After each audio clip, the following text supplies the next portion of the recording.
Do a quick walkthrough.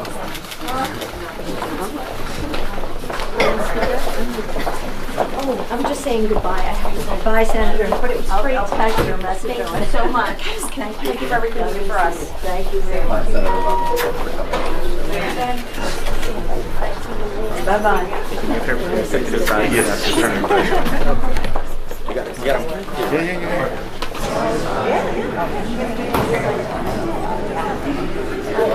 Issue, it's a financial service, but it's a financial health issue as well.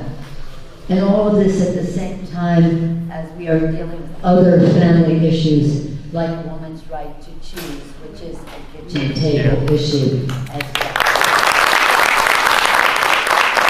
We talk about the inflation bill, the inflation reduction legislation that reduces the cost of prescription drugs by enabling the Secretary to negotiate. We've been trying for decades to get that. For decades. The other side just resisted. In fact, not one of them voted for it. But with our president, with President Biden, we knew if we could get it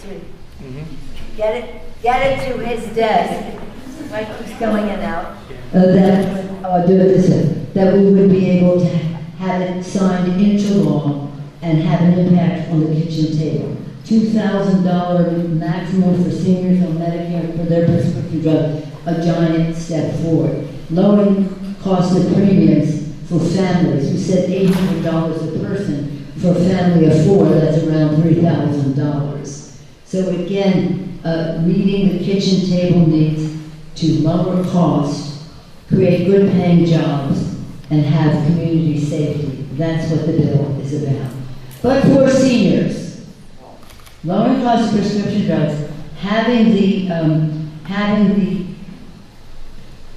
cap of $2,000, this is very, very important.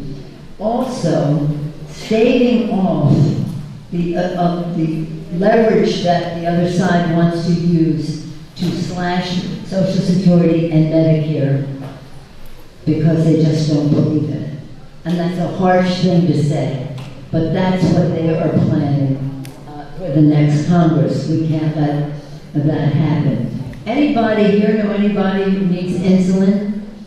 Well, we reduced the cost of insulin from $600, $300 even, down to $35 for his leadership at this community center, at this community.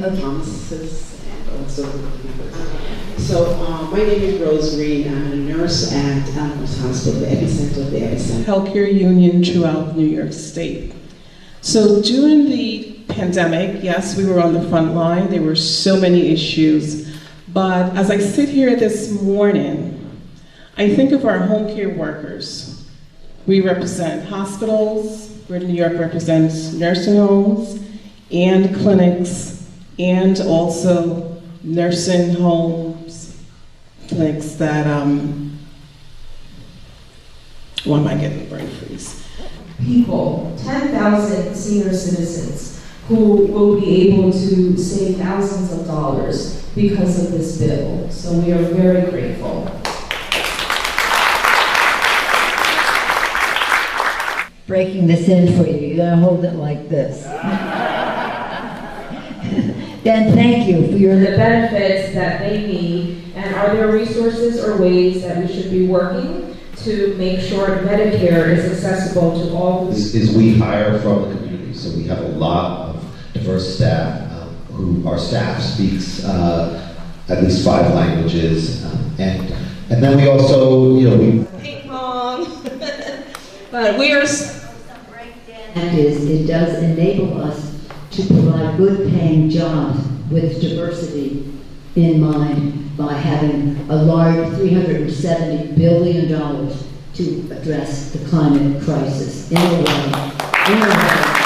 that involves the community. The air people breathe, environmental justice. How much asthma exists in communities of color? That's just an injustice in our country that must be addressed drastically, and the legislation does that. So that's a health issue. The air our children breathe, the water they drink, It's a jobs issue, creating good paying green energy jobs. It's a security issue because of the competition for habitat and food and the rest can cause conflict. And it's a moral issue. If you believe, as I do, that this is God's creation, we have a moral responsibility to be good stewards of it. But even if you don't share that view, we all agree that we have a responsibility to our children to pass on this planet in a responsible way. The economy is a big issue. The best thing that we can do to strengthen and grow our economy is to pass comprehensive immigration reform. As much as we would like to reduce it, is enabling seniors to get a big benefit boost starting today and being announced today. And so there are advantages to it. We would rather not have inflation, but nonetheless, seniors will benefit enormously. Seniors and others who benefit from the Social Security system.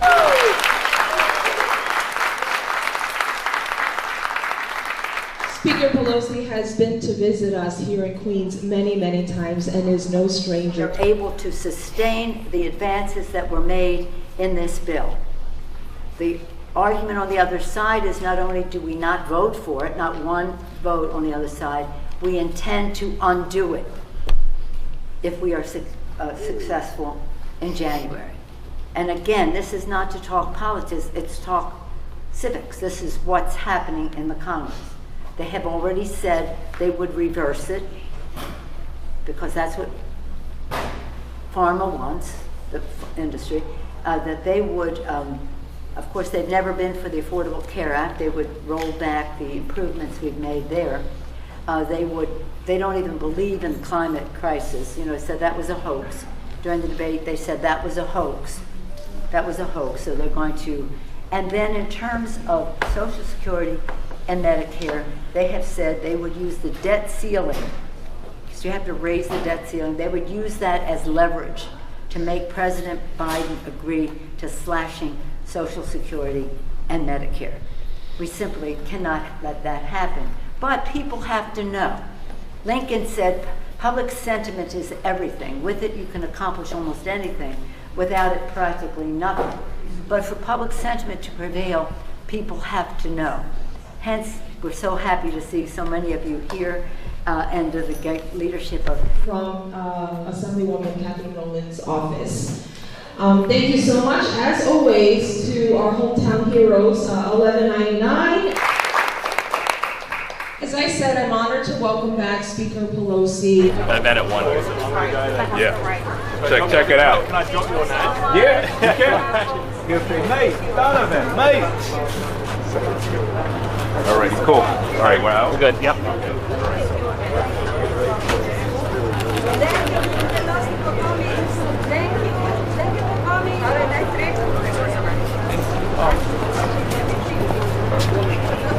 Thanks. Hello, hello.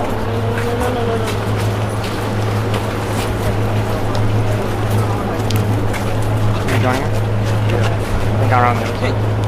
Thanks.